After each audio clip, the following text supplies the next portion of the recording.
Mahuva marketing યાર્ડમાં ફરી એકવાર ખેડૂતોને ડુંગળીની હરાજી બંધ કરવામાં આવી। મહુવા માર્કેટિંગ યાર્ડમાં ફરીવાર ખેડૂતોએ ડુંગળીની હરાજી બંધ કરવામાં આવી।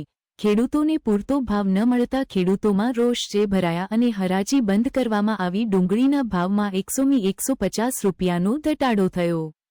તેને લઈને ખેડૂતોમાં કાનિક ને કાનિક રોષ જોવા મળી રહ્યો છે। આજરોજ મહુવા માર્કેટિંગ યાર્ડમાં ડુંગળીના 200 થી 400 રૂપિયા ભાવ મળી રહ્યા છે। તેને લઈને ખેડૂતોમાં રોષ ઊભો થતા મહુવા માર્કેટિંગ યાર્ડમાં ખેડૂતોએ હરાજી બંધ કરાવી।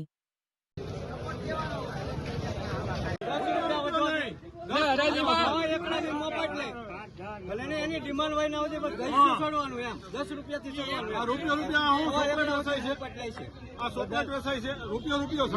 ખેડૂતોની એક જ માંગ છે, અમને પૂરતા ભાવ મળી રહે છે એટલે હરાજી ને બધું અમે ખુલ્લું મૂકી દઉં। જ્યાં સુધી અમને પૂરતા ભાવ નહીં મળે ત્યાં સુધી અમે અહીંયા જ બેસી રહેવાના છીએ।